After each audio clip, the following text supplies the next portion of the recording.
I feel like I'm saying this every week, but that genuinely was the best game of the season. I can't believe this, what I've just seen. I physically and genuinely and emotionally cannot believe what I've just seen at Anfield here. What the whole football world has been treated to. What an absolutely amazing game. I mean, from start to finish, from the start, let's just say I thought Liverpool were going to walk this game. Even before the game started, I expected a comfortable Liverpool victory. Even not quite as similar as Newcastle, but I thought it'd be to that extent. But my days, after about 10 minutes, Liverpool blew them out the water. But Tottenham did not stop fighting. I absolutely cannot hate on Tottenham for that. As an Arsenal fan, I'm going to come out and say the Tottenham players did not stop fighting. So to them, I have to applaud them for that. But they still lost the game. That genuinely was the most Tottenham thing I've ever seen. How are you pulling the game back to 3-3, making a comeback from 3-0 down to 3-3, having all the momentum, yet still finding a way to lose that football match? How is that possible? Like, how? I'm tired. How is that possible? I've had Tottenham fans message me saying they can't believe it. Like, guys, they were 3-0 down. The whole game, they've been fighting for 80 minutes to bring it back to 3-3, and they finally bring it back to 3-3, yet still lose the game. How does that make any sense? Like, that physically should not be possible. But Liverpool, fair play, man. Like, all the momentum would have gone. As soon as Tottenham brought it back to 3-1, their momentum had gone. And then at that point, at 3-2, then 3-3, you're thinking, oh my God, Liverpool thrown it away. They're thrown away. But they found a way to win that football match. This was very reminiscent of Liverpool in seasons gone by under Jurgen Klopp. Like when Origi scored last second against Everton, for example. Mane against Aston Villa. Liverpool under Jurgen Klopp are a team that scores last-minute goals. They score when no one expects it. And again, that was just like that. That was just like that again today, man. Of course, I'm going to review this whole match. And I could be here for hours, to be honest, from start to finish. Give my thoughts on the players. Liverpool and Spurs include my thoughts on both sides of the coin. But I have to start by saying, what a football game. What a football game. What a game, True Goodness says. Appreciate joining the stream as always, my friend. Unbelievable game, man. Game of the season for me. Let me know in live chat anyone disagrees, but for me, that's game of the season. I say it every stream, it feels like that. We've been treated this season. You guys don't understand. We've actually been treated this season. Like Arsenal, Liverpool a few weeks back, that was an amazing game. Crystal Palace, West Ham, amazing game. Today, again, what a game of football, man. What an amazing game, bro. Indeed, man. Unbelievable football match. And to be fair, after 10 minutes, I thought, it's going to be routine Liverpool win. 3-0 up after 10 minutes. It's going to be 7-0, 8-0, just like the United game maybe. But no, Tottenham hung in there, to be fair. And I was very critical of these Tottenham players, like especially their body language after being down. Like, what's it called? Like 3-0 down after 10 minutes. After what happened against Newcastle a week before, I was very critical. Like the body language, the mentality had to be questioned at that football club. But they rolled their sleeves up and they got to work, man. And not one of those Tottenham players should be criticised, to be fair, apart from Lucas Moura, because that was criminal. Like, he's cost his team every time he comes off the bench now. Against Everton a couple of weeks back, he came off the bench and got a red card. So, again, today, Lucas Moura off the bench sold the game, man. Sold it. But, other than that, I don't think any of those Tottenham players should be criticised for their performance after being 3-0 down. The problem is, why do Tottenham always find themselves in irrecoverable positions, it seems? Against Manchester United, they were 2-0 down. They managed to pull that back to 2-2. Against Newcastle, 5-0 down. Again today, 3-0 down. Why can't they start on the front foot? Why can't they start going forward? Tottenham always seem to put themselves in irrecoverable positions. That needs to be changed. But one thing's for sure, they're a group of fighters in that Tottenham squad. They are a group of fighters. Absolutely crazy. Two poor teams. Yeah, but that's entertainment, right? That's entertainment. I wouldn't say necessarily two poor teams. I think they're both decent sides. I think the defenses are poor. I think the attacking quality on show today, I mean, it's brilliant. Salah, you've got Luis Diaz. Luis Diaz, by the way, thank God he's back. I love that player, man. He's unbelievable. Since Liverpool have had him out, it's been literally night and day, their performances. Luis Diaz is that good. Honestly, he's my favourite player at Liverpool. And then, of course, Tottenham on the other side, they've got Kane and Son. So the attack is on display. It's attack versus attack. And for entertainment-wise, you got your money's worth. The only people I feel sorry for, and it's their own fault, the Tottenham fans that left after 15 minutes. What are you doing? What, you left after 15 minutes? You missed the game of the season. One of those things. What a game. Appreciate joining the stream as always, Luca. Unbelievable. Can't defend. There we go. Exactly my analysis, man. Two teams that cannot defend properly. Case in point. Mate, what an ending. I couldn't believe it. Even when they brought it to 3-3, even as an Arsenal fan, a part of me was kind of gassed. I was like, oh my days, they brought it from 3-0 to 3-3. It's crazy scenes. Should have seen expressions. Bro, I'm going to watch him afterwards. Do not worry. I'm watching him afterwards. Holy moly, that was crazy. Richarlison did the pigeon celebration too when they scored the third. Richarlison would have been over the moon, man. This guy's not scored a goal in the Premier League this season, and he scores that of all goals. That of all goals he scores. It is crazy scenes. Absolutely crazy. And his first goal of the season, takes his shot off everything. He thought he's salvaged the point for Tottenham, jumps into the away end. Absolutely crazy scenes. I thought they'd done it. I thought they'd salvaged the point. I couldn't believe it. But all in vain as Jota goes up the other end. Coolest man on the pitch. I was shouting, square it to Salah. Square it to Salah, but he took it upon himself to score. And what a finish as well, man. What a finish. What a season. That's another thing, Luca. Ain't no one on this planet, no one that enjoys football can say they have not been treated this season. This has been the best Premier League season in recent history. It has to be, man. Like the games on show have been unbelievable. So good. Like there's so many sick games, like Newcastle Man City to start the season. That was 3-3. What a game that was. Even a couple weeks ago, Arsenal versus Liverpool 2-2. What a game. This today, 4-3 Liverpool. What a game. Like the amount of good games we've seen this season from the Premier League is incredible. Like genuinely, like we have thoroughly been treated as fans, man. And I just have to say, long may it continue. Long may it continue. So Spurs giving it away at the death. That is the most Spurs thing ever, no? The most Spurs thing ever. You brought it from 3-0 to 3-3 just to lose again. Like, surely you should have been the team to make it 4-3. You had all the momentum. You had all the attacking players on the pitch, yet you still found a way to lose the match. It's the history of the Tottenham. It is indeed true, Gunnar. It is indeed. Their history never changes. I mean, it's just like that, man. It's just like that. Jota should have seen red. I agree, actually. I agree. I think he should have seen red. Now, you can say it wasn't intentional. I agree it wasn't intentional. But if your foot is that high and you've made contact with Oliver Skipp's head, for me, that's a red card. And the blood was drawn. So for me, yeah, I agree. I think that should have been a red card for Jota. He shouldn't have been on the pitch. But hey, I'm not complaining, man. I'm not complaining. It was a brilliant end to the match. Game of the season, agree. Ain't sure. Now, has to be, man. How is that not the game of the season? Jota should have been red. Yes, agree. I thought Liverpool, when it was 3-0, I still had it on the TV, but I stopped watching when it was 3-1 because I thought it was over. I mean, I kept on watching because obviously I'm gonna watch the game. It's on TV. But at 3-0, I thought it was over as well. I thought it was going to be a question of how much are Liverpool going to win by. Like, is it going to finish 3-0, 4-0, 6-0, 10-0? Like, that's what I thought it'd be a question of. I didn't even fathom the fact that Spurs could come back into this game, to be honest. I thought it was dead and buried. But fair play, Spurs, man. They rolled their sleeves up. Like I say, they need to stop going down early. They need to stop going like falling behind in games because it's costing them. It's costing them. Like, truly, it's costing them because it seems like they need to go 3-0 down to start playing football. They need to go 2-0 down to start playing football. Like, play that way from the start. It seems like once the hand breaks down and once they've got once there's like the pressure's off and they have to go for it, Spurs play their best football.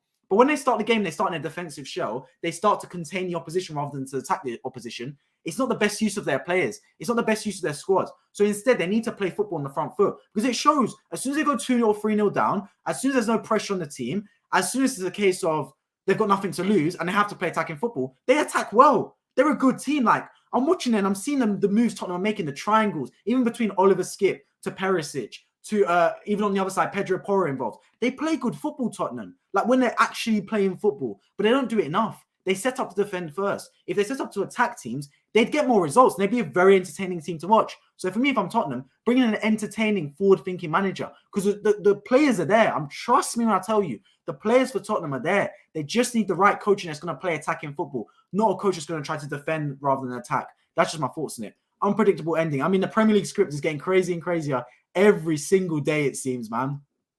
Those Tottenham fans that left. Yeah, exactly. Exactly my point, Tommy, man. They left. Oh, my days. They're the only ones that didn't get treated, man. Game of the week. Game of the season, brother, let alone game of the week, man. So much talent out there, but these are two flawed sides. Makes for a fun watch. Well, exactly. That's the entertainment factor, right? For example, when I watch Man City, Man City are the best team in England, but I find it boring to watch Man City. I can't be the only one. Like, genuinely, I watch Man City because obviously I cover it for you guys and they're part of the title race with Arsenal. But genuinely, I get bored watching Man City play. It's just pass, left pass, right pass. Oh, we'll walk the ball into the net. Another goal for Man City. Like, when it was a title running, for Liverpool and Man City, I would watch Liverpool games over Man City. If I had a choice, I'd 100% watch Liverpool games over Man City.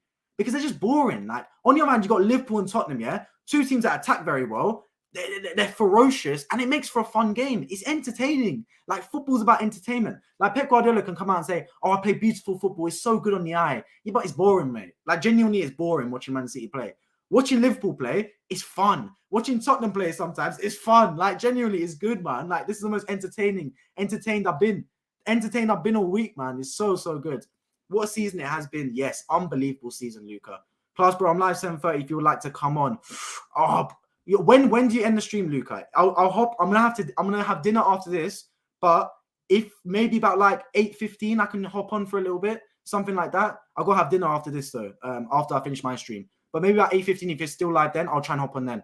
Lucas Moura has to feel awful right now. He has, and he's cost his team back-to-back games in Liverpool now, because when he went up to Everton, I reviewed that game on this channel, he got a silly red card, like so silly. And again today, why are you passing backwards, bro? Like, it's Liverpool. There's a rule in Anfield, yeah? Don't pass backwards. Don't pass backwards in Anfield. You got to just lump it forward, bro. If you kick it out for a throw-in, you kick it out into their half, so be it. But don't pass backwards at Anfield, man. It's a death curse. That's exactly what Luke Moura did. Suicidal pass, man. I was in bed watching the game, and it was 2-0 5 minutes in. I was like, Liverpool's going to win this, no problem. Yeah, bro, I missed the first goal, because those of you that were here before, subscribe, by the way, if you're new around here, because I do football streams basically for every game.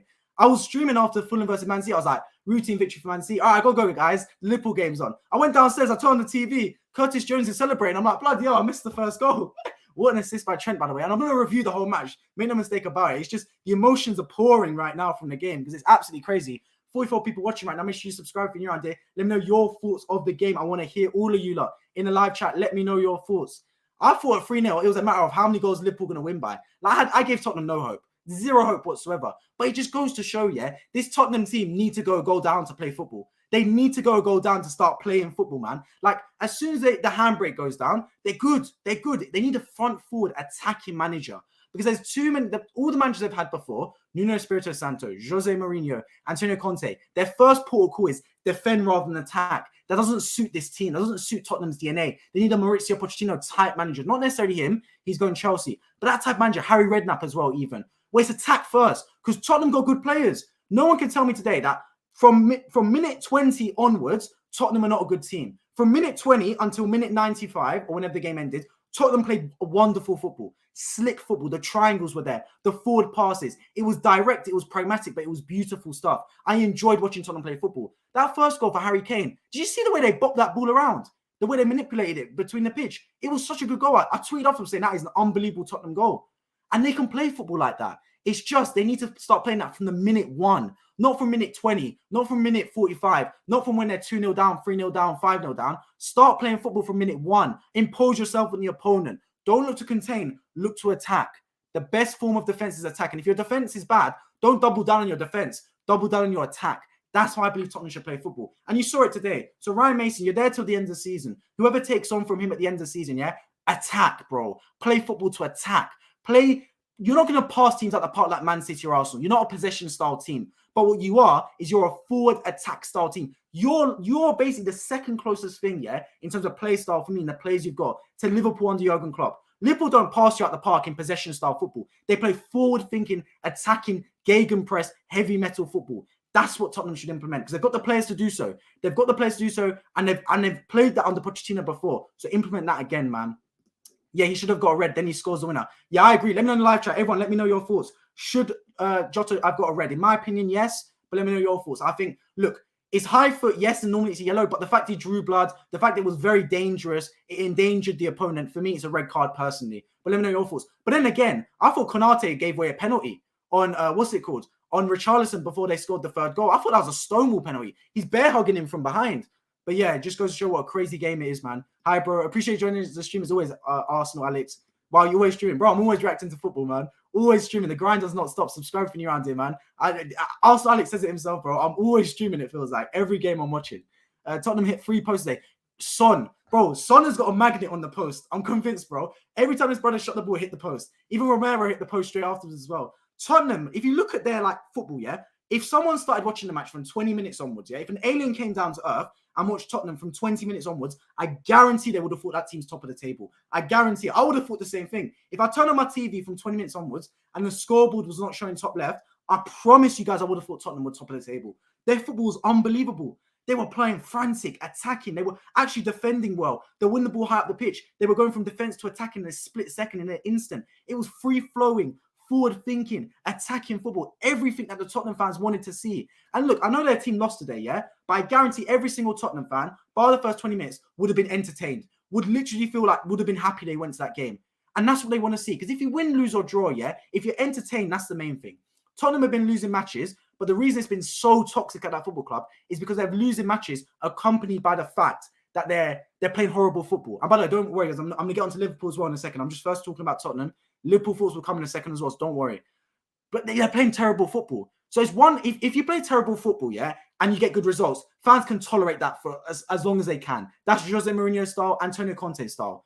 If you play terrible football and you get bad results, fans will not tolerate that one bit. They will call for the manager's head. They'll call for the player's head. So if you play good football, at least they can tolerate like bad results momentarily in the short term. If they see a style of football being implemented, if they see light at the end of the tunnel, if they see a trajectory of the team is on the up. And Spurs haven't had that. But right now, the football they're playing in that second half of the game against Manchester United, in the second half of the game today, or from like minute 25 onwards, it was good. And it is something to build on. There's positives there if I see that from that Tottenham squad. They're not making Champions League. I'm going to go as far as saying I don't think they're going to make Europa League either.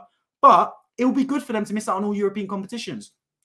Do what Arsenal did last season. No Europe, no Conference League, no Europa League, no Champions League. You have a game every week. Get time on the training ground, the new manager. Let him implement his style. Play a football, fast forward, attacking approach.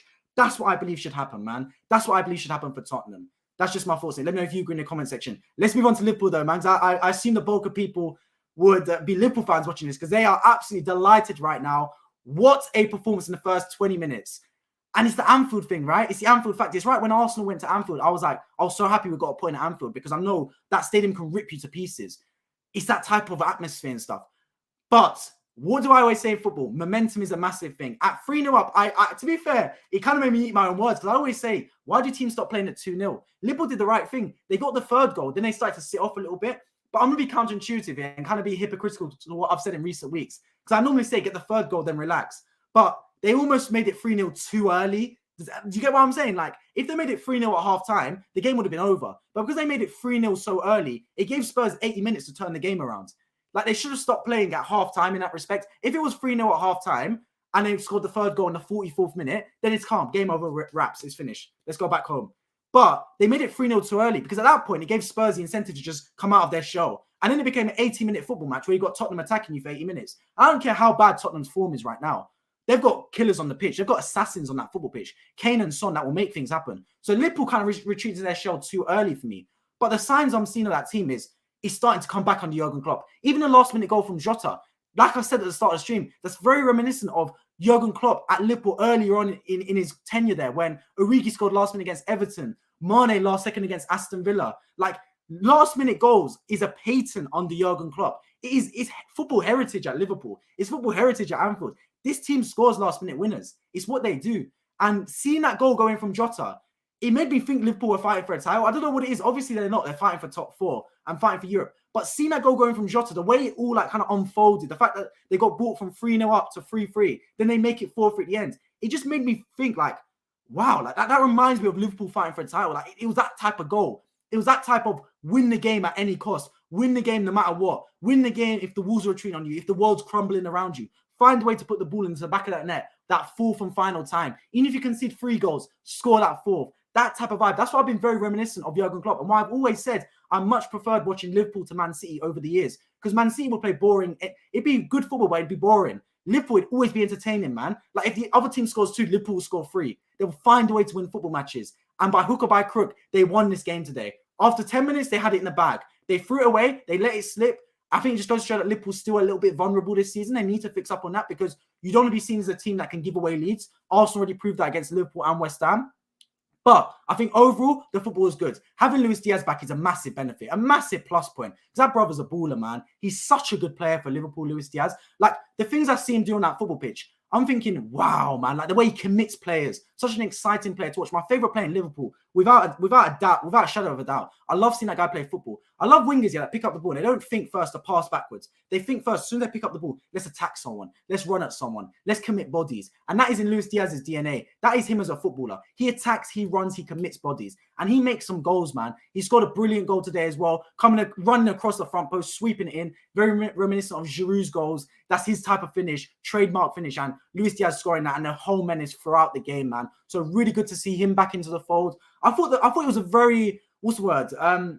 Brave midfield three from Jurgen Klopp, pairing up Fabinho with both Harvey Elliott and Curtis Jones. I fully expected him to go with a bit of experience, whether it is Thiago, whether it is Jordan Henderson, just to add to that team. But I guess he wanted to go for energy and go for youth in that team with Harvey Elliott and Curtis Jones. And for the first 10 minutes, it was working. But as soon as Spurs brought it back to 3-1, I think the warning sign should have been there to bring on some experience. Because at 3-1, Spurs had their tails up. They had the ascendancy. And that's when you need cool heads in there. Because at that point, Liverpool got a little bit flabbergasted. They got a little bit flustered. and their first port of call was lump the ball up the pitch, then it'd be wave of Tottenham attack. I think at that point, you need Jordan Henderson or Thiago on the pitch just to bring a bit of coolness, a bit of like calmness personified. Like at the end of the game, right? It's a frantic game, back and forth, end to end. And you see Liverpool through, it's like 5-on-4. What does Henderson do? Doesn't try and score, he runs to the corner. That's that calmness, that's that game management that you need. And I feel like if that was Harvey Elliott or Fabio Carvalho at the end of the game, he would have gone, or Curtis Jones, they would have gone and tried to make it 5-3. Do you know what I mean? Sometimes you need the old head in there, just like a bit of veteran leadership, so they know the mentality and know how to manage these type of games. So it was brave from Jurgen Klopp. It worked in the first 10 minutes, but as soon as Tottenham got their tails up and it became a bit of a fight, I think Liverpool lost the midfield battle a little bit. Like Højbjerg in there was getting things done, man. Skip was getting things done. Kane was dropping into midfield and helping. Tottenham, once they brought it back to 3-1, they started to play the football. They started to take control of that game. But Liverpool hung in there, man. I think Trent into midfield's a masterstroke. Absolute masterstroke. I don't know why they didn't do it earlier. He's been at Zinchenko, that John Stones role, where he's still been asked to defend, and he still needs to fix his defense. I 100% agree. He's a subpar defender, and even that's being nice. But the way he's able to manipulate the ball from midfield, the way he's able to play his killer passes, it's a work of art. I'm telling you. Like the assist to Curtis Jones, that's what everyone will analyze. There's one point in the game, right, where Trent Alexander-Arnold finds himself, in like the centre mid left-hand side position. And he gets the ball off his feet and he spreads a beautiful ball over to Mo Salah. It's pinpoint accurate. Trent Alexander-Arnold is unbelievable with the ball at his feet. Unbelievable. You can't beat him. Like his feet is just unbelievable. Like the way he's able to put the ball on the money, literally on the money to the attackers. You won't beat that. But he's gonna get exposed defensively. The reason it didn't cost Liverpool in seasons gone by, right, is because their midfield was so good. Your midfield can shield and anchor your defense. I don't care how good your back four is. If your midfield's weak and you're letting the teams bypass you, you're gonna drop it, man. Like you're gonna concede goals because your back four is gonna get exposed. And Liverpool had a good back four. Sorry, Liverpool had a good midfield. They had the likes of Fabinho in his prime, Henderson in his prime, Wijnaldum. What a miss Wijnaldum is, by the way. Still haven't replaced him. And by the way, later in this video, I'm going to talk about players I believe Liverpool should sign. I've got some strong opinions on that. So stay tuned. Make sure you subscribe, by the way. 73 people watching right now. I want to see all your likes. Let me know your thoughts on live chat. I'm going to go to live chat in a second as well, guys. Sorry, I've been neglecting it a little bit right now. I'm just giving my thoughts on the game while it's still fresh in my brain. I'm going to talk for the live chat. Don't worry, I know it's popping off right now. But yeah, subscribe if you're around to hit bell notifications. I react to a lot of football matches. Anyone that checks out my channel will know football reactions basically every day, man. But yeah, Liverpool, they need to replace that Wijnaldum guy, man, because they had that energy in midfield. They lose it a little bit, and I think he tried to counteract that with Curtis Jones and Harvey Elliott today, and it worked to an extent. But when I look at it, right, I'm looking at Liverpool midfield, and I'm thinking they need that sort of like workhorse energy to go up and down the pitch more, especially in that second half. But having Trent in there, it adds that midfield steal a little bit. It does, because it makes it 4 midfielders rather than 3. Because we know Liverpool's midfield is weak. And if you lose the midfield battle more often than not, you're going to lose the football match, unfortunately. But Liverpool can shot that midfield with Trent Alexander-Arnold in there. I know he's not a great defender, but it's another body in there to help. And showing up that midfield will also show up the defense. The midfield's the link. It's the glue between defense and attack. Everyone will talk about Liverpool's front three. Everyone will talk about Liverpool's back four and their keeper, Alisson. But every Liverpool fan that watches their games will know that team won because of Wijnaldum, Fabinho and Henderson in that midfield, because that midfield three was so good. They were the workhorses. They were the ones up and down the pitch. They were getting goals. They were helping in defense. They were the glue in that team. Any Liverpool fan would say it. So for me, you fix that midfield, Liverpool back, bro. I don't see why Liverpool can't challenge for a title next season, because the front three's there. Luis Diaz back, Salah's still firing, Nunez, Cody Gakpo, they're going to get better next season once they've had another season in the Prem. The midfield, you fix that and you're back, man. Genuinely, missing out on Bellingham is not the end of the world. Trust me, it's not, because FSG are not the most affluent owners about, or at least they don't spend the money like they are. So you're going to need to address the midfield with multiple positions. This isn't one midfield to add. This isn't like Man City or Real Madrid where the midfield's basically perfect. You just need that one superstar. You need to fix the whole midfield. So for me, Liverpool need 2 or 3 bodies in there. And if you blew all the budget on Jude Bellingham, who else are you going to buy? Like, I'd rather spend that money if I'm Liverpool on 2 or 3 top talents, top world-class talents, rather than blowing 150 M's on Jude Bellingham. But that's my thoughts on it. Let me know yours in live chat. Spurs are bottlers like you. How am I a bottler, man? I didn't bottle it, but like Arsenal, we are bottles a little bit. We did bottle the title, Arsenal. Arsenal's in trouble. Man City's ahead now. Yeah, Arsenal, long day, man. I'm reacting to Arsenal versus Chelsea on Tuesday. 10 p.m. stream, by the way. Make sure you subscribe to on bell notifications. You do not want to miss it. But yeah, Arsenal's in trouble. But yeah, we're talking about Liverpool and Tottenham, man. Talking about Liverpool and Tottenham. Spurs are bottlers like us. Yeah, there we go. Exactly, just like us. Good win last night from New York Rangers. Indeed, man. Game 7 tomorrow. Series tied 3-3. Do or die. There we go. Would you complain if you played like Man City? And no, I wouldn't complain if Arsenal play at Man City. I think we do. We're the closest to Man City that exists in this Premier League. But I've always preferred watching Liverpool play. Genuinely, like when Liverpool and Man City would play in the title run-ins for the past 5 seasons and both games won at the same time, I promise you I watch Liverpool. I promise you. Because they're more entertaining to watch. Yeah, they might not be as good defensively as Man City sometimes. You know, might not control the games like Man City. But Liverpool will blitz you. I've always said this. Liverpool give you chances. They do.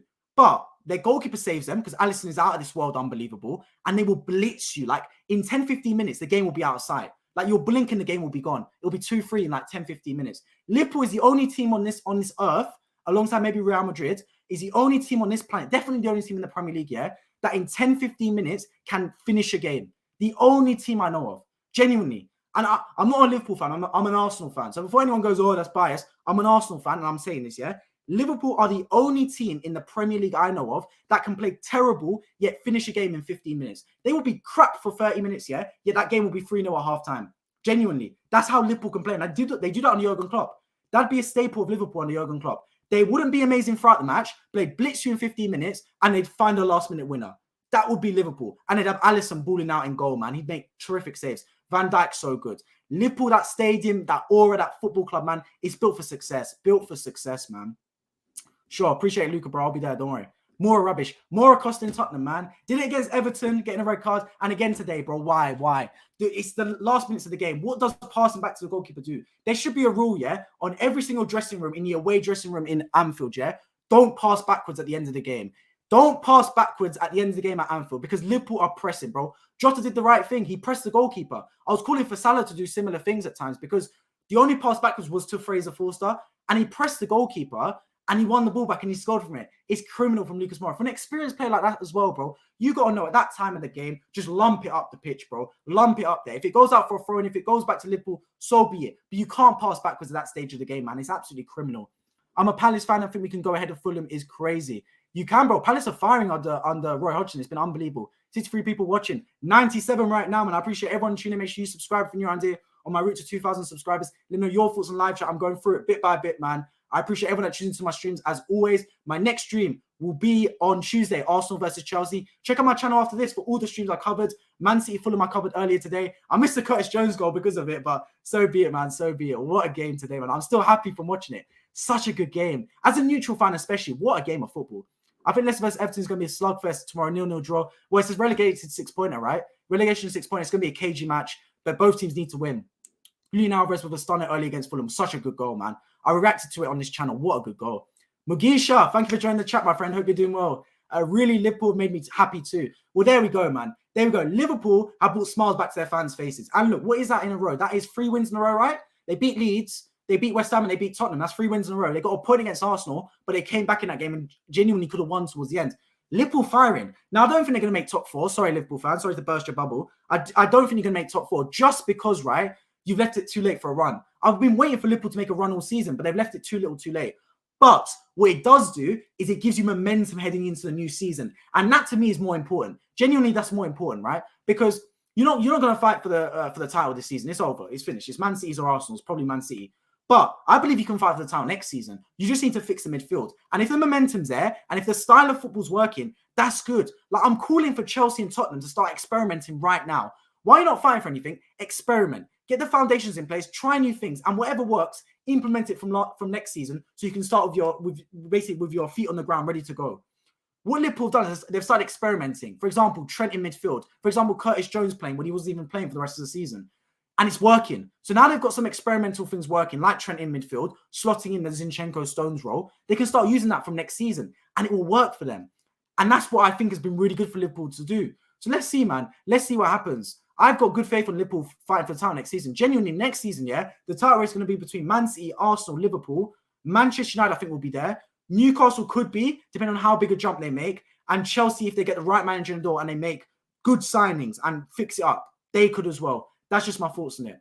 Tottenham fans went from cheering to frowning. Yeah, bro. It's crazy. The away end was in limbs, man, in limbs. I'm covering tomorrow's game. Yes, those of you that haven't heard, tomorrow I won't be reacting because I've got a test on Tuesday. C1 has been kind enough to do he's going to do a match report. I'm going to put on my community tab for the game tomorrow between Leicester and Everton. I believe those are 2 teams that are playing. Is it Leicester and Everton? What's the game tomorrow? Yeah, Leicester Everton. So yeah, that's see how we'll be covering it. It'll be on my community tab. So make sure you subscribe and hit bell notifications so you don't miss it. Appreciate C1 for doing that, man. I'd like to see holds like Konate be called a penalty, but I just won't do it. Agree. That was a penalty for me. He's bear hugging Richarlison from behind. They need to start doing that because giving a penalty is one thing. You can say whether it's enough of contact or not to be a penalty. But giving a penalty just once will know that teams will let defenders know they can't do that. Because defenders are doing it because they know they're getting away with it. They know they can get away with holding on to players from behind. But they shouldn't be doing such a thing because it's not right. It's not right for that to be called as a penalty, man. Like, it's not right whatsoever. Leicester vs Everton at King Power. Exactly. You should add donations so I can donate, or we can donate. Bro, as soon as I'm monetized, donations are here, bro. I'm just not monetized yet. Almost, man. Almost monetized. But as soon as it happens, bro, I'll appreciate any sort of super chats. That, channel memberships, members-only streams, etc. It will all be there, bro. There's a lot in the pipeline. I'm this close to monetization. I say this close. I'm about, 500 hours away or so, which is kind of close. I'm about 75% of the way there. It's coming, bro. It's coming. 15-year-old make his debut for Barcelona yesterday. I saw. Moroccan as well, I believe. Yeah, I saw, man. Big up him for that, bro. His young age making a debut for Barcelona. Barcelona's academy's always been goated, man. Always goated. Pedri, Gavi coming through there right now. Sorted, man. Big up 73 people. Big up Luca, man. 93 right now. 93 excellent. Yeah, man. The people are coming. 74 people right now. Make sure you subscribe. Appreciate everyone tuning in as always. Hey, Dennis, appreciate joining the stream, Ali. I hope you're doing well. It was a great game. Great game indeed, man. You said you wanted competitive, got your wish. Yeah, look, I'm an Arsenal fan. I wanted Tottenham to draw 3-3 just so it would be a competitive game. But then Liverpool won 4-3. Perfect game in my books, man. Perfect game. I could not have asked for a better football match. As an Arsenal fan, I got to see Tottenham lose, and I got to see a very interesting game. I loved it, man. I loved it. Got your wish. I did indeed, man. I'm a happy man. Derek, thank you for joining the chat, my friend. Hope you're doing well. Make sure you subscribe if you're new around here. So nice game. What a game, Derek, bro. What a game, man. So yeah, now I've gone through the live chat. Let's talk about both teams in a bit more depth, right? So who should I start with? Liverpool or Tottenham? Let's start with Liverpool. They won the game. So Liverpool, what needs to be the plan going forward if I'm Liverpool Football Club, if I'm Jurgen Klopp? So there's a bit of turmoil regarding FSG and the owners. Are they staying? Are they going? For me, don't worry about that, man. Like, you could talk about the owners need to go, etc. Arsenal's owners have had to go for years. We're still managed to find ourselves in the title race. So you got to look at how you can improve the players on the pitch. Liverpool won a title under FSG. They can win a title again under FSG. I'm not saying they don't need to go, but I'm saying you're focusing your attention in the wrong areas. For me, the team needs to be fixed. I think that the attack is good. I like the attack. I think the defense is good, and you've got one of the best goalkeepers, in my opinion, the best goalkeeper in world football right now, in Alisson. What needs to be fixed? The midfield. Now, I understand there's nothing controversial I'm saying there. Everyone on planet Earth knows Liverpool need to fix that midfield. It's been a glaring weakness for years. How do they fix the midfield? For me, you got to be looking at a CDM because Fabinho's legs are gone. I appreciate he won you lot the title, etc., but his legs are gone. You need to bring in a midfielder and a CDM in particular. The players you should be looking at: João Paulinho, Mateus Nunes, Moises Caicedo, Ugarte from Sporting Lisbon. He's a really good player as well. Those are the type of players Liverpool needs to be looking at, yeah? A CDM, a brick in that team. Someone's going to run up the pitch. For me, option one, Moises Caicedo. If you pull him off, what a coup. What a coup. But I understand other teams can be floating out for Moises Caicedo as well. Let's see who he goes to. But if Liverpool can pull off Moises Caicedo, let's say for 75 million or so, brilliant signing. Brilliant. And that's a half of the Jude money, by the way. And then the other midfield you need, a box-to-box midfielder. This is where you probably would have got Jude. But for me, that's not the end of the world. There's plenty of box-to-box midfielders about. Gravenberch has been talked about. For me, that's not the type of quality you should be looking at. Kudus has been talking about. Alexis McAllister has been in talks as well. Who knows, man? For me, I like all those options. Genuinely, I do. You just need a workhorse in there, right? If they're not technically amazing, that's not the end of the world because you might have Thiago who can play alongside as well, for example. You just need a workhorse in there, like Wijnaldum. Someone that will just run, bro. That will run from minute 1 to 90. Be physical. Be athletic. Be good defensively. Be good going forward. If you can find a Wijnaldum regen, Liverpool are back. Trust me, Liverpool are back, bro. They've never replaced Wijnaldum since he's gone. That's just my thoughts on it, man. I haven't seen Liverpool replace Wijnaldum since he's left the team. And that's who you need to look at. Now, whether Kudus could be that player from Ajax, I'm not sure. McAllister, I don't think he's physical enough to be that Wijnaldum type player. But there's options. Genuinely, there's options. Liverpool, right now, you are one of the most attractive teams in world football. Trust me, you are, bro. You've got one of the best managers in world football, Jurgen Klopp. You play at Anfield. You're in the best league in the world, the Premier League. You've got one of the biggest fan bases in world football. Every player will dream of going to Liverpool. So while you've still got that attractive proposition about you, while you still got this window under Jurgen Klopp where you can fight back and potentially go for league titles again, take advantage. Take advantage and try and get a league title. I'm telling you right now, man. I'm telling you. So next season, yeah, this wasn't your season. It is what it is. You had a blip the season after you won the league as well. I understand you finished in the Champions League spots. You finished third, I believe. But it's one of those seasons. I don't think you'll get Champions League football despite the win today. I think it is locked with Newcastle, Manchester United, Man City and Arsenal. Man City to win the league, by the way. Don't get that confused. But if you're out of Europe, so be it. If you're in the Europa League, so be it. You should improve the midfield enough to still go for a title challenge next season. You should. And look, next season, maybe without Champions League, you can rest players in the Europa League, and then you can go full throttle, pedal to the floor, foot on the gas to try and win this league title next season. Because Liverpool are back, bro. I know a lot of Arsenal fans are going, but we got the young squad improving and stuff. And I agree, Arsenal will title challenge next season. I think we will. But don't discredit Liverpool. Don't discount Manchester United making a jump next season. These teams will be back. While the quality is still there, they will be, man. Because this Liverpool team doesn't turn bad overnight. Virgil van Dijk doesn't turn crap overnight. Same with Trent. Same with Salah, etc. These players don't magically turn awful. They're still amazing footballers. I mean, you're looking at Salah, who still scored 17 goals in a drop-off season. You're looking at Nunez and Gakpo. This is their first season in the Premier League. They're going to get better next season. Everyone always has an adjustment period. What you need, if that midfield sorted, is pattern. If the midfield for Liverpool is sorted, the team's sorted as a whole. Because the midfield's a glue between defence and attack. If the midfield's good, the defence gets better cover. The defence gets better assurance, gets better rigidity. Look at the best teams in the league right now, yeah? Arsenal, Man City, Manchester United, Newcastle, Brighton, Fulham. These are the best teams in the Premier League. Why? Because they're CDM. It's the most important position on the pitch. Partey, Rodri. You're looking at Casemiro, Bruno Guimaraes. You're looking at Caicedo, João Paulinho. These are the midfielders that win you games, man. Those are unsung heroes that do the dirty work, that win the ball back, shield the back four. Those are the type of players that Liverpool need right now because Fabinho's lost it. Before, he was talked about in a conversation for the best defensive midfielder in the league. But times change. Legs, your body catches up with you. He's not the same player. He can't keep playing at his full throttle self because he's lost his legs, bro. I hate to say it, but it's true. So they need to replace him. And how do you replace him? Well, you got to bring in someone that's got the legs about him, like Caicedo. I didn't even speak about him. Caicedo, what a midfielder, man. That's the type of player, man. If Liverpool get that CDM in there, suddenly the back four gets protection. Suddenly they look much better defensively. Suddenly Trent doesn't get exposed as much. Then you've got a workhorse, whether it is Kudus, whether it is Bellingham, I think he's going round you, but who knows, yeah? A box-to-box midfielder, someone with athleticism, someone with panache about them, someone with technical ability. The whole package, basically. Doesn't excel in one area, but jack of all trades, good at everything, just like Wijnaldum. Suddenly Trent gets more protection. Suddenly you've got Robertson getting more protection as well. You can see the fullbacks bomb up the pitch more. And then equally at the same time, the forward line gets a link. Because right now, for Liverpool to attack, they're bypassing the midfield. It goes from Trent to attack, or it goes from Robertson to attack, or Van Dijk to forwards. The midfield's getting bypassed. They're like a polo. Yeah, hole in the middle. That's how Liverpool playing football right now. Like, if you look at the best goals, yeah, they're assists by their fullbacks. Liverpool's assists come from their defense and their own strikers. Their assists don't really come from midfield. Because the midfield don't do anything.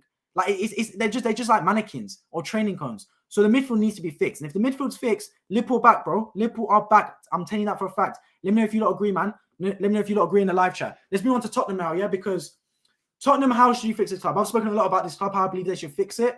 Number one, the manager. You got to get the right manager in the door. I know people saying Levy out, Enoch out, etc. And I agree with you, but the chairman doesn't kick the ball. The CEO doesn't kick the ball. The owner doesn't kick the ball. The players and the manager are the ones that kick the football. I know it's a very simplistic way of looking at things, and your owner has a checkbook. The chairman appoints the manager, etc. And it all starts from the top. I agree, but it's very hard to get rid of a chairman. It's very hard to get rid of an owner. Like Enoch, bro, the Joe Lewis guy, he's in the Caribbean right now, tax evading from the UK. You think he really cares about Tottenham? You don't even go to games. And then it's basically his son-in-law, Daniel Levy, whoever it is, bro. It's his boy, basically. You think he's going to get rid of him? No. So Tottenham, the hierarchy is going to change for the foreseeable future, at least in my eyes, unless something drastic happens. So what do you change then? You got to change the manager first of all. The right manager needs to come into the door. Who's the right manager for me? Anyone that is young and forward-thinking and not afraid to take risks. The options are there. Julian Nagelsmann, Roberto De Zerbi, the young Sporting Lisbon manager, Vincent Kompany, Michael Carrick. Do you want me to keep reeling them off? A manager like that, young and forward-thinking. Even Graham Potter, bro. I know he flopped at Chelsea, but why not? Why not? He's a young forward-thinking manager. Don't go for these dinosaur serial winner managers because it doesn't work, bro. It doesn't work under Tottenham. That's not your DNA. Tottenham focus on the outputs rather than the inputs too much. And this is what happened. When you focus on the outputs, things go terribly wrong. Only 4 trophies can be won each season, yeah? 4 trophies. If you don't win one, it is what it is. Tottenham neglected everything and disregarded everything they did to get into the position they were in, which was second in the table, final of the Champions League, and they threw it all away to win a trophy. But when you focus too much on winning the trophy, it ain't going to happen. And you neglect everything that got you to that position. What a wise man once told me, yeah? Focus on the inputs and the outputs will take care of themselves. And it's the most true thing ever. And I've applied it to my own life. I don't look at thinking, oh, let me get 2,000 subscribers. I don't worry about that anymore because that's an output. I can't control getting 2,000 subscribers. I can't control getting monetized. What I look at is my input. What can I do that can change this? AKA stream after every game. My streaming has been so consistent. People let me know in the live chat as well. That's the inputs. Tottenham were focused on the inputs under Pochettino. Play good football, play forward thinking, attack teams, press. And they were getting results because of it. They weren't necessarily worried about winning a trophy, reaching the final Champions League. It just came along with the good performances. And the fans were loving it. Then under Conte, under Mourinho, under Nuno Espirito Santo, they forgot about the inputs. They forgot about the good football. They forgot about the pressure. They forgot about playing entertaining stuff. And they just worried about winning a trophy. And it backfired because when you set up to win a trophy, unfortunately, it's counterintuitive to how you should be playing football. It is sit back, it is defend, it is conserve. And now their first port of call is to defend rather than attack. And it's not the way. It's not Tottenham's DNA. The players in that pitch, you saw it yourself, man. No team I know of will come back from 3-0 down against Liverpool. It's near impossible, especially at Anfield. At Anfield of all places. Yet Tottenham did it. Why? Because they can play football. That team can play football, bro. Kane's a killer. Son's an assassin. They've got the players on the pitch, but they don't play to their style. It's crazy, man. It's absolutely crazy. It's like me trying to drag race with a Nissan Micra. Like, bro, that's not how you play it. That's not how you use that car. Exactly. Just like Tottenham, that's not how you play football with that current group of players. They need to bring in a manager that matches the players. That's what I believe, yeah? For example, Antonio Conte is a brilliant manager. I wouldn't have wanted him at Manchester United because he's not a Manchester United manager. You get what I mean? DNA and style and players, they all need to join together. They all need to be pushing in the same direction. Tottenham weren't. I feel like the players were doing something opposite to what they wanted, and the manager wanted the players to defend. The players want to attack. It's different. It's different strokes for different folks. You get me? So for me, Tottenham, young, exciting manager, forward thinking. His first port of call is from minute one, let's attack. Let's attack the other team. I don't care about necessarily being the greatest defensive team, but I want to attack. I want to get goals. I want to use this team to what is best. I want to utilize Harry Kane. I want to get the most out of Heung-min Son. That's how I want to play football. Because Spurs got some of the best strike force in world football, but they're not playing to that extent, man. That is the problem. So let's see. Let's see what goes on. For me, I'm interested to see who they do appoint. I think Tottenham will go down the route of appointing the wrong manager because they always seem to do recently. But if I'm Tottenham, I'm thinking let's appoint what's his name? Julian Nagelsmann or someone like that. Someone forward thinking, someone young. That's my opinion on it. But let's see what they do. Because look, even Tottenham fans, even if they don't win games under this new manager, if they see positive and entertaining football, they will like that. They will like that more. Trust me, because when you've been starved of good football for so long, you need to see it, bro. You need to see entertaining football. You need to have a reason to go to the stadium. I live in North London. I've got friends that support Tottenham that don't want to go to the games because what are they watching? It's a waste of time. Like they're not being entertained. The football's not fun and they're dropping points. At least if the football's good, you got a reason to go. And football fans can be very utopian at times. If they see a team that's playing good football and if they see a team that's going in the right direction, they'll be ultra optimistic and think, oh my God, we're on our way to win a title. Like if they see a team constantly improving, season in, season out, week in, week out, getting that 1% better, Atomic Habits, I've got the book on my shelf right there, Atomic Habits, 1% better each day, the fans will fall in love with that. They'll fall in love with a team that gets better each and every game. And Tottenham haven't been. In fact, they've been getting worse each and every game. So bringing a manager, it might take him a year to adapt. It might take him 2 years. But back him for 3 years, give him some funds. You don't need to splash the cash with him, but give him enough funds to keep him afloat, keep him going. And Tottenham will be back, man. Tottenham will be back. They can come back to the days on Pochettino and Harry Redknapp, I promise you. But they need to while they've still got some credibility. Because the longer they wait, then you're going to have Newcastle overtake you. Then other teams, the Brightons maybe overtake you. Then you start slipping and slipping and your stature starts falling and falling. And suddenly you don't have the name and you don't have the superstars anymore to go back to the top. So while you've still got some credibility about you, while Harry Kane's still there, while you've still got the best stadium in world football, while you're still an attractive team to go to, you got to turn it around, bro. You have to. That's just my thoughts on it if I'm Tottenham Hotspur. Who's winning between Kings and Warriors today? Last year, Game 7, I think Warriors are winning. They've got the more experience. Steph Curry will ball out. But hey, De'Aaron Fox, if he turns up, they'll get something, man. Turkish. I am indeed Sabri, bro. I am indeed Turkish, bro. Yeah, from North London. I got the Panthers and Avalanche. Well, there we go. So, I've spoken about Liverpool. I've spoken about Tottenham. Who do I think will have the better team season next season? 100% Liverpool. 100%. Like, I believe they've got the better squad. They've got the better players. They're going to perform better next season. For Tottenham next season, right?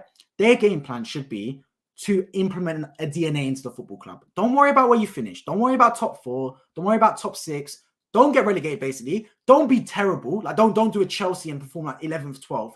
But if you're Tottenham next season, yeah, bring in a manager and get him to start implementing style. Because it will take time. It will take time. When you've been drilled for 5 years from Mourinho to Espirito Santo, okay, not 5 years, but 3 years, from Mourinho to Espirito Santo to Conte to Stellini to now Ryan Mason. When you've been drilled for 3 years to play defensive football, to play football where you're taught to defend rather than attack, it's going to be a complete culture shift to then start playing attacking football. So it will take time. But whoever comes in the door, yeah, they got to implement that from minute 1. That's my opinion, yeah? Come into the training ground and say, look, I know you've been playing this style of football, but I want to change that. I want to play attacking football. And I think the players will appreciate that. The players will go on board with it because the players will want to attack. No football player genuinely wants to sit back and defend. Genuinely, no player wants to. It's hard, bro. Imagine sitting back and letting a team attack you. It can be mentally draining more than anything. You might be the best defender in the world. You don't want to be attacked. You don't want to sit there and let teams just onslaught you. And that's what Tottenham do. Every player wants to get on the ball and play attacking football. You think Harry Kane and Son want to be sitting there pressing every single minute because they haven't got the ball? You think they want to be sitting there watching their team concede goals, seeing Eric Dyer and Romero pull out stinkers? No, they don't. They want to be on the front foot attacking. So bring the right manager. Tell them, look, I know you've played this defensive style of football. That's not me, man. I want to come in. I want to start playing attacking football. I want to start playing football on the front foot. I want to bring the football back. I want to bring the entertainment factor back to Spurs. I want to play with a smile on my face. I want you to press from minute 1. I want you to be the team that runs the most, that shoots the most, that passes the most. I want you to be the Tottenham you are under Pochettino, but win trophies alongside it. Who's with me? And the players will be like, bloody hell, yeah, we're all on board for this. And that's who you need, yeah. And yeah, they might not win trophies straight away. And yeah, you might not be getting results straight away. And you might be looking like Leeds under Bielsa, for example, where you're shipping goals for fun. But at least the entertainment factor's back. And at least the Spurs fans will see a journey and see an upward progression. That's what I think. Tottenham fans, let me know in live chat if you agree. If you're new around here and you're loving this type of content, make sure you subscribe for football reactions. Basically, every team I'm reacting to, man, I did yesterday, I did the Crystal Palace versus West Ham game. Today, I've already done Fulham versus Man City. Football on this channel, man. On my way to 2,000 subscribers. Make sure you subscribe to join the journey. Fair Siwan says, may I join to give my thoughts on the game? Jordan, bro, don't worry. Not right now because I'm going to end the stream fairly soon. But don't worry, I'm going to have an option for fans from other clubs to join and give their thoughts. So don't worry, Jordan, bro. Next time, I promise you, I'm going to have a segment of opposition fans to join and talk about their clubs. Don't worry. Chelsea fans, Tottenham fans, Liverpool fans, etc. Hey, if you're a fan of any football club, by the way, and you want to have a choice, you want to have an option to talk about your club on this channel, make sure you hit me up on my DMs on Twitter, etc. Both are in the description of this video. You have my Instagram there. You have my Twitter there, etc. Let me know. Reach out to me or comment on this channel. Let me know, and I'll reach out to you and we'll sort out a date. I was actually looking for a Tottenham fan. I think Lily White Lane, C1 told me. I reached out to him. He didn't respond, unfortunately. But I tried to get him on the channel to do a keep bench sell. What is it? Is it start bench sell or keep loan sell, whatever it is, yeah? Tried to get him to do one of those for Tottenham. He didn't reach back out to me, unfortunately. But it's one of those things, man. But yeah, Tottenham fans, Chelsea fans, United fans, Liverpool fans, fan of any club, City fan, Newcastle fan, Scunthorpe fan, Dagenham and Redbridge, you name it. Whoever you support, let me know, man. I want to do more things with other fans. Let me know their thoughts because I watch a lot of football. Those of you know, I react to basically every game. I watched a lot of football this season. So I've got a well-informed opinion about a lot of football clubs. But I'm an Arsenal fan. So whether I like it or not, I try not to be biased. I hope you lot understand I don't give biased opinion whatsoever. And I hope you lot in the live chat can appreciate that. And those of you watching that, I'm not as biased. As humanely possible, I try not to be biased. But there's going to be a certain point where I'm not going to have the same thoughts as the own fan of that team. Like I can talk about Liverpool and Tottenham all day long, but I'll never have the same feelings that a Liverpool or Tottenham fan has because that's their club. They've got a certain emotion attached to it. And it can be a good thing and bad thing. But that's why I like to have those fans on so I can talk alongside them. So yeah, Jordan, hit me up on WhatsApp, bro, and we'll sort out a day. Trust me. We'll sort out a date for you to join the channel and you can give your thoughts on Liverpool. 100%, bro. Don't worry about it. But yeah, I'm gonna run up this stream shortly. That's why I'm just giving my personal thoughts on it. But yeah, let's talk about some of the standout players today. I think from the Tottenham team, I thought, to be fair, yeah, I've been very critical of Højbjerg, especially about Bentancur. But I thought he stood up and was counted today, especially in that second half. I thought he was stood up and be counted because he basically owned that midfield in his ones. Oliver Skip, I'm not a massive fan of. I'm not a massive fan of Sarri either. I think Tottenham really do need to address that midfield. And Bentancur tearing his ACL was a massive, massive miss. And basically, it's their whole season went to shreds when he was out. But I think Højbjerg stood up and was counted today. That was one of his best performances in a Tottenham shirt. I thought he was good, bro. Genuinely, really, really good, man. Really appreciate his performance. So I'm looking at him thinking, yeah, like him in there, you bring another midfield next to him. For me, Tottenham, who they need to sign, yeah? You need to bring in a centre-back for me because Dyer at centre-back does not work. He can't start, bro. He can't. Romero, he's rash. But you can bypass Romero if you've got a cool head next to him. So I think that needs a proper centre-back needs to come in. Pedro Porro, you just signed him, so I guess he's going to start right back for games. Ben Davies is not the worst player in the world. I think you can survive with Ben Davies at left back. The midfield, yeah, you do need a proper CDM. Like Bentancur, I agree. I agree. Like, it is what it is with him. He got injured. He was your best player, arguably alongside Harry Kane before injury. It's one of those things. Injuries happen in football. Højbjerg, I think you do need a proper centre midfielder potentially to compete with Højbjerg because he's not at his best consistently enough. You need an attacking midfielder. Who plays attacking midfielder for Spurs? You don't have one. So that's why you can't need shoehorns into that system. Now, Maddison, if Leicester get relegated, which can happen, they're on course to do so, you got to be looking at Maddison on a cut price, bro. Maddison at Tottenham can be a proper player. Because then you look at Tottenham, you think, hang on a minute, yeah? A 4-4-3 can happen. Sorry, a 4-4-3. I just made 12 players on the pitch. 4-3-3 can happen. You got your Fraser Force. For me, a goalkeeper needs to come in as well, by the way. A goalkeeper, yeah? A competent goalkeeper. You bring that in goal, yeah? You got Pedro Porro, you got Romero, you got a top centre-back in there. You got Ben Davies. You then got Bentancur, Højbjerg, Maddison at Cam. Then you got Kulusevski, Kane, Son. And let that team cook. Front forward, attacking football, and let him basically attack teams from minute one. That's got to be the game plan. That's what I think Tottenham should do. And then you're looking at it and thinking, bloody hell, man, this Tottenham team, suddenly they're looking on the right path. Suddenly they're on the up again. That's what I've got to see from Tottenham. On the flip side, you got Liverpool, yeah? Alisson, that's fine. Trent, that's fine. Van Dijk, that's fine. Konate, that's fine. Ivor, he does need to stop being so rash, Konate. Robertson's fine as well. Trent needs to improve defensively. I do believe Trent needs competition. So bringing a right back just to keep Trent on his toes. Not necessarily to start, but just someone that's good enough to get Trent worried so he bucks up his ideas. Because when players don't have any replacement, they get complacent. It's natural, bro. Like, if you're in your job, right, and that you know that the company can't replace you, you're naturally going to take some liberties because the company can't replace you. Whereas if you're in a job, right, and you know the company's got a replacement lined up, if you don't perform well, they can sack you at any moment. You're suddenly sitting there going, bloody hell, man, I need to perform because company's got a replacement on me if I don't. So I think that's Trent Alexander-Arnold right now because he knows Milner can't compete. Tsimikas is a left back. Liverpool have not got a right back to replace Trent. So I think they need to bring in a right back, not necessarily to start, but just to compete. I think the midfield needs to be addressed 100%. Caicedo in there. And I believe it, Caicedo and a box-to-box midfielder. Drop 100 M's on that midfield at least. 120 million on that midfield in summer. At the very least, man. Caicedo and a midfielder, whether it's Gravenberch, whether it's Kudus, whether it's McAllister, you tell me, I don't mind. But bring in those two, yeah? So Caicedo, McAllister, for example, and then you've got another midfielder in there, whether it's Thiago, whether it's Curtis Jones, whether it's Henderson, anyone else, yeah? But two midfielders at least. Then you let the front three cook. Salah, Diaz, and then for me, Firmino's gone, so it's going to have to be Cody Gakpo, Nunez, or Jota.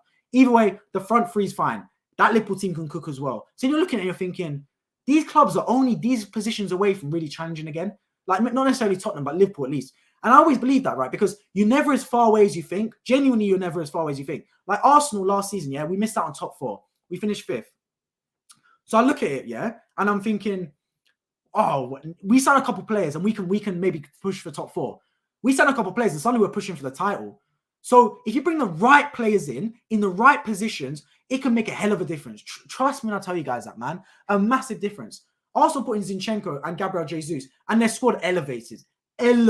Suddenly they had a left back that can play in midfield, just like Arteta wants, and a striker that's got that winning mentality and honestly can hold up like Lacazette, but score as well. And a better hold-up player. And suddenly Arsenal look 10 times better. So that's the same with Tottenham. Bring an attacking midfield that works, bring a better centre-back and a midfielder and a goalkeeper. Okay, that's 4 positions. But you know what I mean? And Liverpool bring in 2 competent midfielders and you're back. You're back, genuinely. So you got to look at it and you're thinking, if the board does that, if the board brings in the right players, there's no reason Liverpool can't compete again. There's no reason Liverpool can't go back to the very top. But let's see what they do, man. Let's see. I can't wait for it, man. I can't wait to see what happens. But yeah, I appreciate everyone tuning in as always. The reaction keeps going. I'm gonna my next stream also will be on Tuesday. Arsenal versus Chelsea. 10 p.m. the stream starts. You do not want to miss it. Continuing Arsenal's title charge, if there's such a thing, bro. Who knows, man? It's ripped to pieces after today. But who knows, man? The football coverage will always be on this channel as well. So you guys don't want to miss it. Make sure you subscribe, hit the bell notifications, like down below. Also, check out my other streams on this channel after this stream is done. React to all sorts of games. All the clubs are covered, basically. You don't want to miss it, man. Football crazy on this channel. On my road to 2,000 subscribers. You guys don't want to miss it, man. Football mad. But yeah, let me know in the live chat as well your thoughts on how you believe the Premier League season is going to go next year. Because This season, I think it's pretty much wrapped up that Man City or Arsenal are going to win the league, probably Man City. And I think top 4 is locked up. The only thing really in debate for me is who's going to finish in European positions, aka Europa League and Conference League, and who's going to get relegated. Those are the things that really are up for grabs right now. I think the rest of it, I think top 4 and title challenge is basically done. Sorry, Arsenal fans. I'm an Arsenal fan myself. I think it's wrapped. Next season, where I'm kind of struggling a bit, because at the start of the season from next season, I'm seriously thinking that, and I'm going, hang on a minute. Arsenal should still be there. City definitely will be there. Liverpool could be there if they sign the right players. United are going to improve under Erik ten Hag. Oh, hang on a minute. Newcastle, with their affluent owners from Saudi Arabia, they're going to spend even more money with Champions League money available and Champions League budget. They can literally go to FFP. Okay, we signed these players, but look, we've got Champions League. We can sign whoever we want, basically. Then you're looking at it thinking, and if Chelsea make the bounce back with the budget they've got and the right manager in the door, 5 or 6 teams can challenge for the title next season, which is crazy. Like, 5 or 6 teams can challenge for the title, yeah? That is from the top to Europa League spots locked off, basically, if you think about it like that. Now, obviously, it never turns out like that. It never does turn out to be a case of 5 or 6 teams challenging, all those teams challenging. It normally ends up to be 2 or 3 maximum. But I'm looking at it from this position right now, and genuinely, I can see 5 or 6 teams challenging for the title. Then you've got Tottenham, who should improve with a new manager, I believe. And I'm sitting there thinking, bloody hell, man, like, whose title is it? That's why as an Arsenal fan, I was so wanting us to win the title this season, because next season, I expect a lot of teams to turn it around. It happens. Like, there's always a blip season every now and then. Like when Leicester won a league in 2016, right? That was a blip season where a lot of teams just weren't at their best. Even Man City, they might win a league this season, yeah? They've been not at their best this season. Let's not forget that, yeah? Until about March, Man City were experimenting. They're playing Rico Lewis left back. They're playing Bernardo Silva left back. De Bruyne wasn't in the team all the time. They were going back 4, back 3, etc. Pep Guardiola was experimenting for the majority of the season. He only bucked up his ideas in March and started getting them to play proper football. So Man City have not been at their best. United have been good, but that's Erik ten Hag's first season. It's still an adaptation period for him. Newcastle have been good, but that's still their first and then in their new reign with the Saudi Arabian ownership. Chelsea have been crap. Liverpool have been way worse than expected. I think even the most pessimistic Liverpool fans would not have expected in their wildest dreams or wildest nightmares, to not be in the top 4. So you're looking and you're thinking, Chelsea have been crap. Tottenham have been crap. Brighton and stuff have been good, but they're still only progressing so far. This was set up for Arsenal to win the league this season, and we didn't do it. But next season, I expect all these teams to bounce back. All of them, man. Make no mistake about it. Every single one of them will bounce back. That's my thoughts on it. Got to go, bro. Great stream. I'm about to go live 7:30. Enjoy, Luke. I appreciate tuning in as always. We can do Liverpool, Brentford. We've got the Bees next. Okay, Jordan, bro. Sounds good. I'm going to look at, and also probably not necessarily in even the match week, but a game in between even. Like we can just do a keep bench sell. So yeah, any football fans, any club, let me know. We'll do a keep bench sell. We'll talk about your club, debate about your club, etc. I want to hear it, man. I want to hear fans about their clubs. Let me know in live chat as well. Whatever team you support, let's hear about it. Let's talk about the Premier League table to end this stream. Anyone who's just joining now, by the way, wants to hear all about the match, scroll right back to the start of the stream. I've been talking for the last hour about it, man. 1 hour non-stop talking about football. Do you know how hard that is? Actually, it's probably easy for someone that loves football like me. But you know what I mean? It can be hard. So we're looking at it, right? And relegation-wise, oh, bloody hell, Everton in 19th. Okay, actually, while I've got Liverpool again, let me ask the Liverpool fans, right? Any Liverpool fan in live chat, do you want to see Everton relegated? Because we had a debate about this yesterday, actually. Yesterday, we had a debate about whether Liverpool fans want Everton to get relegated. Because I look at Everton, right, and I'm sitting there thinking, like, that is half of Liverpool in a way. Like, the teams are separated by Stanley Park, their stadiums. I've been to both Anfield and Goodison Park. I went 4 weeks ago. Beautiful, man, beautiful. And I'm sitting there thinking, rah, like, it's not like Arsenal where you've got a red half of North London, like the Islington area, and then Edmonton/Tottenham is like the Tottenham area. In Liverpool, the whole city is red and blue. Like they're not differentiated to different parts of the city. They're all just mixed into each other and integrated with each other. So I'm looking at it, I'm thinking, do Liverpool fans genuinely want Everton relegated? Because you must look forward to the Merseyside derby. It's like one of the games of the year. But I guess they've still got their rivalry with Manchester United, and I guess you're thinking, yeah, probably you do. I want Tottenham relegated as an Arsenal fan. So it's one of those things. Yes, I do. I'm the only Liverpool sport here. I want Everton to get relegated. Well, there we go, man. There we go. Jordan speaks for Liverpool fans, I'm sure of. But yeah, Everton are in dire need of getting points. They've got Leicester tomorrow away from home. They need to get something from that game. Something, man. Let's see. Let's see what happens. But yeah, in terms of relegation teams, I'm not going to change my mind right now. I still believe it'll be Leeds United, Southampton, and Nottingham Forest to go down. But of course, that is subject to change. Let's see what happens. That's my picks right now. Let me know yours in the live chat as well. Bro, I went there 2nd of April. Yes, I went there around that time as well, actually, Tommy. A bit before that. I went in March to Liverpool. Lovely place, man. Lovely. But yeah, So that's my picks right now. In terms of where I believe Liverpool finish this season, I think Liverpool finish 5th. I do. I don't think you're making top 4, unfortunately, for you lot. I just think you left it too little too late. And you weren't consistent enough at the start of the season. That's the problem. If you're consistent at the start of the season, you would have been all right. Like, you would have challenged for the title, if not like meant top 4 at the very least. But you left it too late. You left it until end of April to start really competing. And it's too little too late with like 6 games left. So you're giving yourself too big of a margin to get back in it. If the Premier League season lasts until June, you would have made top 4. If there was 5 more matches, I think you would have, because you have the momentum right now. But you left yourselves too much of a mountain to climb. That's the only problem for Liverpool. But other than that, I can't hate, man. I can't hate. Liverpool entertaining to watch again. This was a very entertaining match. Genuinely a very entertaining match. I cannot complain one bit watching this. I thoroughly enjoyed it from start to finish. I don't think you'd want them relegated for long. Rivalry is good, a fixture that gets you going. Yeah, I get you. It's one of those things, man. Like, every Arsenal fan looks forward to playing Tottenham. It's one of those games, bro. It's red versus white. I live in North London. I've got Tottenham fans just like I've got Arsenal fans. And I've got Man United fans there as well. It's one of those things. But yeah, I'm going to finish by recapping the game, as I always do to end the stream. Liverpool 4, Tottenham 3, in without a doubt, the best game of this season in the Premier League. The best game I've seen in a long time. 2 goals in added time as well. Crazy. Liverpool went 3-0 up to start the game. Curtis Jones getting the first one, literally after about 2 minutes after a delicious Trent Alexander-Arnold cross on the money to him. And then they doubled their lead. This time it was Luis Diaz, fresh off an injury. Can't wait to see him back, man. It was brilliant to see him back on the score sheet as well. He's a menace the whole game. Steals into the front post and scores past the goalkeeper. That's when I thought, hang on a minute, right? Liverpool might take Tottenham to the cleaners. I literally tweeted saying Tottenham are going to crumble. And that was at 1-0. Then it went 2-0 literally a second after my tweet. I was thinking, hang on a minute, right? This could be just like the Newcastle game. Then it was 3-0. This time it was a penalty. Christian Romero, bro. The Argentinian, blood in him, just rash. Flew into Gakpo. No need to do so. He was literally on the edge of being in the box and not in the box. It was a terrible slide tackle. That was a penalty. And Salah with a beautiful pen. And I haven't spoken enough about this pen, by the way, from Salah. I came on this stream the other day, yeah? And those of you that have been here before would have heard me say, why didn't more penalty takers not go down the middle and up? I literally said it on the stream, and today Salah must have been tuning in. Salah, make sure you subscribe to iFootball, brother, because you must have been tuning into the stream because you did exactly what I said. Exactly what I said you should do as a penalty taker. Down the middle and up. No keeper saves it. Genuinely, it's impossible to save because every keeper dives, and if you go down the middle and on the floor, their legs might save it. But no keeper's jumping with their legs up into the top of the goal. So yeah, the best penalty on planet Earth is down the middle and up. Trust me, man. Trust me. And it's one of the easiest as well to do. You just got to hit it hard down the middle and you'll score 9 times out of 10.